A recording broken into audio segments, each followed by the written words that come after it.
હવે એને પ્રભુ જે લીલા કરવાની છે એ કરશે,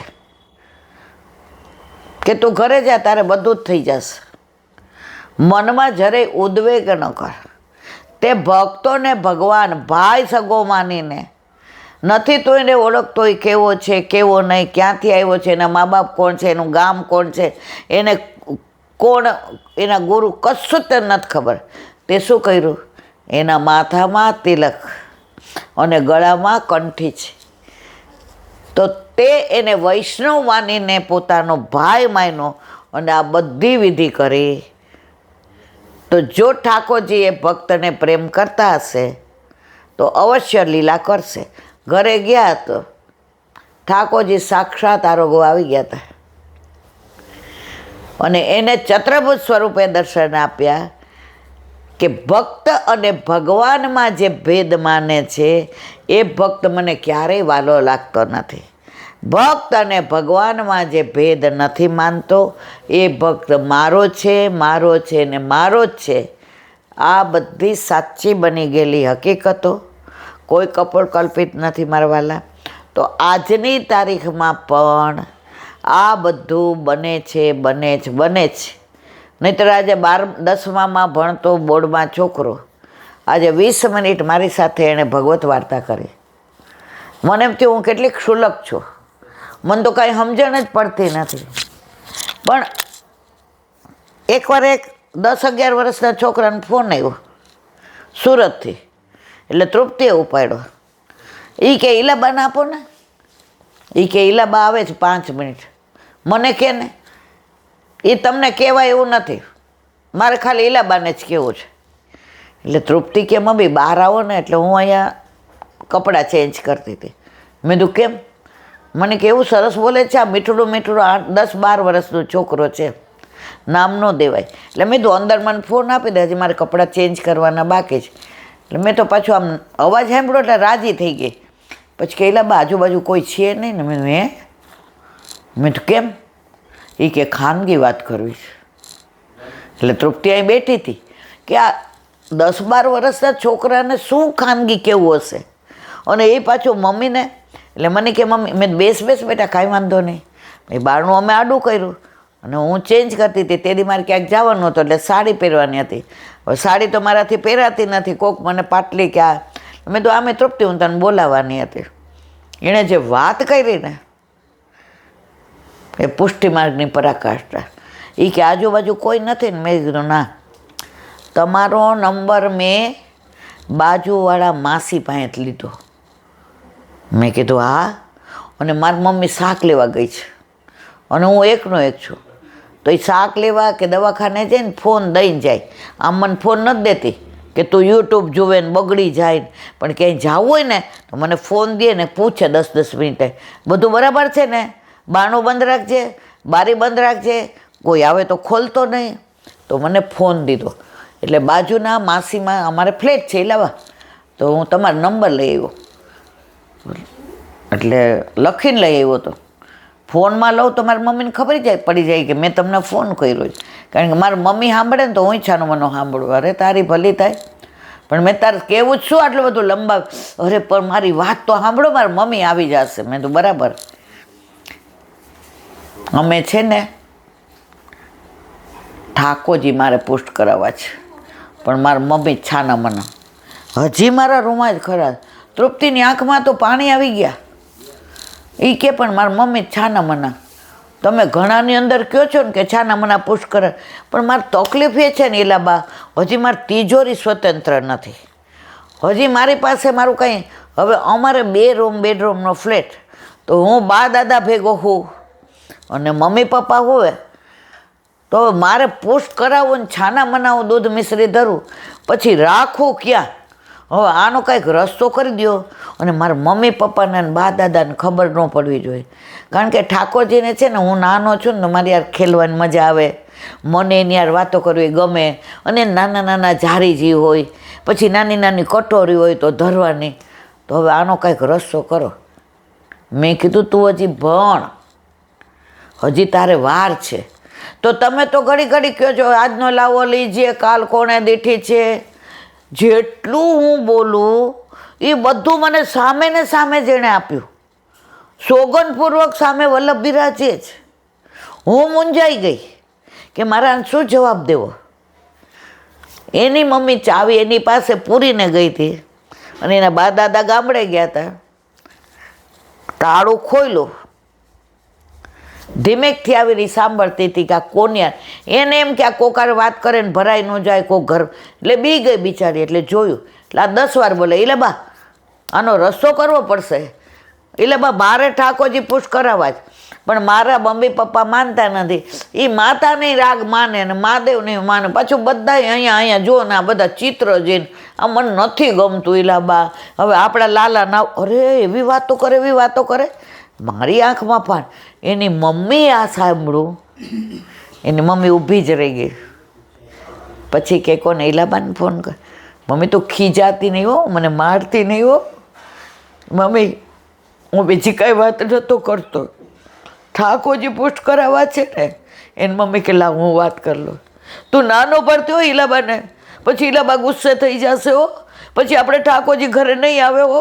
એની મમ્મીએ કીધું મને કે અમારા ઘરમાં ઈલાબેન માતા મહાદેવનું માહોલ છે. મારા સાસુ સસરા તો કુળદેવી સિવાય કોઈ વાત નથી કરતા. બ્રહ્મ સંબંધ અમારે બધાને જ, પાંચેયને, મારા સાસુને, સસરાને, મારા મિસ્ટરને, મારે અને છોકરાનું નામ ન દેવાય. સુરતથી ફોન હતો. હવે આ જીદ લઈને દિવસમાં એકવાર તો મને કે મમ્મી હાલને ઠાકોરજી પુષ્ટ કરાવીએ, મમ્મી હાલને. પણ અમારું જે મંદિર છે એમાં અમારા કુળદેવી છે, એની અંદર શંકર ભગવાનના ચિત્ર જે છે, એની અંદર માતાજી છે અને એની અંદર લાલોય છે. એટલે અમે બધા ભગવાનને સવારે ભોગ ધરાવીએ છીએ. ભોગમાં શું, સાંકરિયા અને સિંગદાણા અને આરતી કરીએ અને એવું માનીએ કે અમે ભક્તિ કરી છે. હવે આ છોકરો અમે સાંભળીએ તો અમારી હારવાર એ સાંભળે, અમે એને સમજાવીએ કે તારે ધરાર. પણ હવે ઈલાબેન મારે ઠાકોરજી પુષ્ટ કરાવવા છે. ઓલો છોકરો કે મમ્મી ઠાકોરજી પુષ્ટ કરાવવા છે. હે મમ્મી ઠાકોરજી પુષ્ટ. ઈલાબા તમને ફોન કર્યો ત્યાં પણ મમ્મી ઠાકોરજી પુષ્ટ કરાવવા તૈયાર થઈ ગઈ. એને એ ખબર નહીં કે શું કરવાનું. એ કે કાલથી ને હવે અમારા પુષ્ટ થઈ ગયા ને. મેં કીધું બેટા એમ પુષ્ટ ના થાય. પછી એને સમજણ પાડી. પછી એની મમ્મીએ કીધું બા દાદા આવે એને પૂછી અને જો મંદિર બીજું કહેતો તે, અને એમના રૂમમાં મંદિર છે એ ભલે રાખે અને આપણે પુષ્ટ કરાવીએ. પછી શું થયું મને ખબર નથી, પછી એનો ફોનય નથી આવ્યો. પણ મારે જે કહેવું છે તે આ છે કે વલ્લભ કોઈ પણ લીલા કરી, કોઈ પણ મિસ કરી, કોઈ પણ બાનું કરી, કરોડો જન્મોથી જે જીવ ઠાકોરજીથી વિખૂટો પડ્યો છે એનો ગમે એમ કરીને એનો હાથ પકડીને ગોવર્ધનનાથજીના હાથમાં આપે છે. એમાં કોઈ શંકાને સ્થાન નથી. બોલો વલ્લભા શ્રી વલ્લભાધીશ. વ્રજ વિહાર જ્યારથી લીલી પરિક્રમા વ્રજમાં ચાલુ થઈ ત્યારથી આપણે નવનીત પ્રિય શાસ્ત્રીનું વ્રજ વિહાર, એક લીલાસ્થળીનું અનુસંધાન, એ લીલાસ્થળીનું મહાત્મા, એમાં વલ્લભના બેઠકજી, એમાં નિકુંજ લીલા, આ બધું ઓથેન્ટિક. જો મોઢે તો આપણે ઘણાય બધા કહેતા હોઈએ, પણ મોઢે કહેવામાં ઘણીવાર કંઈક રહી જતું હોય અથવા એકના બદલે બીજું કહેવાય જતું હોય, તો એ અનુસંધાન ક્યાંય આઘું પાછું ન થાય. એટલે આ પુસ્તકનું પ્રમાણ લઈને અત્યારે આપણે ચંદ્ર સરોવરથી એઠા પેઠા ગામ આવ્યા. રસ્તામાં મોહિની કુંડ આવ્યો. એમાં જે બ્રહ્માજીને મોહ થયો અને ફરી વાછરડાને બાળકો મૂકી ગયા એટલે એનું નામ મોહિની કુંડ પડ્યું. તો ત્યાંથી હવે આગળ વધ્યા આપણે. હવે આવ્યા આપણે એઠા પેઠા. હવે પેઠા આપણે બધા જાણીએ છીએ કે ઠાકોરજીએ ઇન્દ્ર યાગ બંધ કરાવ્યો અને ગોવર્ધન યાગ ચાલુ કરાવ્યો. ઇન્દ્ર એકદમ ભઠ્ઠાણો, કાઠિયાવાડી ભાષામાં બગડો, અને એને અતિવૃષ્ટિ કરી. તો ઠાકોરજીના શરણે બધા એવા વ્રજવાસીઓને ગયા ને બછરા ને બધાય. ઠાકોરજીએ ટચલી આંગળીના નખ પર ગોવર્ધન ધારણ કર્યો અને બધાને કહ્યું વ્રજભાષામાં, પેઠો. પેઠો એટલે અંદર પેસી જાઓ, વ્રજભાષામાં પેઠો. કાલે જેમ આપણે કહ્યું કે વ્રજવાસી દહીંવડાને શું કહે? બલચક્ર. તો ઠાકોરજી કે બલના નામ ઉપરથી સામગ્રી છે, મારું નહીં. નંદ બાબા કે તારું છે, બેસી જા ભોજન કરવા. તો કે મારા ઉપરથી શું? તું કે કૃષ્ણ ચક્ર. કૃષ્ણ ચક્ર એટલે ઇમેરતી, જલેબી. વ્રજમાં જે વ્રજ ભાષા છે એ જે જાણે ને એ માણે, અને મને સૌથી વધુ ગમતી હોય તો વ્રજ ભાષા. તો ઠાકોરજીએ કહ્યું પેઠો, તો બધા અંદર પેઠા. તો પેઠા ગામ આવ્યું. હવે આગળ કહે છે,